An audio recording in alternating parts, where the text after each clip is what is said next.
আচ্ছা রাকিব, তুমি কি জয় চৌধুরী নামের কাউরে চেনো? না, মুই চিনবো কোথায় দিয়ে? মুই কি তোর মতো হারাদিন ওইগুলো লে পড়েতেই? আরে ওই যে কি যেন একটা সিনেমা করছিল অনেক আগে আমাদের শাকিব খানের সাথেই, হিটম্যানের মানে হিটম্যান ছবি আছে না, ওই হিটম্যান ছবিতেই শাকিব খানের ভাইয়ের রোল প্লে করছিল। ওই নায়কটার নামই নাকি জয় চৌধুরী। তুমি করে চিনো? ও আচ্ছা, হ্যাঁ চিনছি। ওই যে ওই কি জানি সিনেমার নাম, হিটম্যান। হিটম্যান, হ্যাঁ হিটম্যান। হিটম্যানে দেখছিলাম শাকিব খানের ভাইয়ের ক্যারেক্টারে অভিনয় করছিল ওই ছেলে। আরে বেটা ওই নাটকির পয় বুঝছস, তোর ওই বরবাদ সিনেমা দেখে নাই মনে হয়।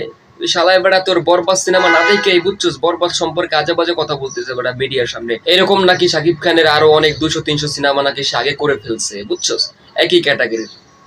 না আসলে এগুলো তো ঠিক না বন্ধু। শাকিব খান তো ইন্ডাস্ট্রিতে অনেক সিনিয়র ওই ছেলের। আর ওই ছেলের তো ওরকম সচরাচর কোনো সিনেমা আমি দেখিও নাই এখন পর্যন্ত।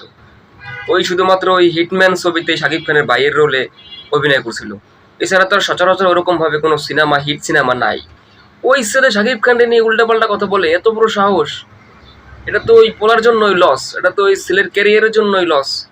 ছেলের তো বুঝতে হবে যে শাকিব খান বর্তমানে বাংলা চলচ্চিত্রের রাজা। এটা যদি সে না বোঝে তাহলে তো সে সিনেমায় কখনো ওইভাবে ইমপ্রুভ করতে পারবে না। এগুলো আসলে ঠিক না। যাই হোক, জয় চৌধুরী, তোমার উদ্দেশ্যে কিছু কথা বলতে চাই।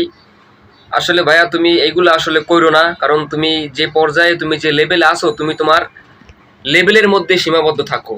যে তোমার সিনিয়র, যে তোমার বড়, তাকে অবশ্যই তোমার রেসপেক্ট করতে হবে, অবশ্যই তাকে তোমার সম্মান দিয়ে চলতে হবে। আর্টিস্টরা এরকমই, আর্টিস্টরা সবসময় সিনিয়রদের সম্মান করবে, ছোটদের স্নেহ করবে, এটাই।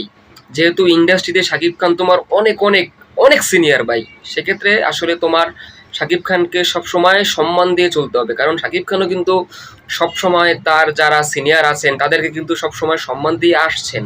সব সময় কিন্তু তিনি এটা করছেন, এটা আপনিও দেখছেন। এমন আছে আমরা যারা আছি সিনেমা প্রেমী, তারাও দেখতেছি। এগুলো আসলে ঠিক না, এগুলো করবেন না। এতে করে কিন্তু আপনার ক্যারিয়ারের জন্যই লস, আপনার নিজের জন্যই লস। ঠিক আছে?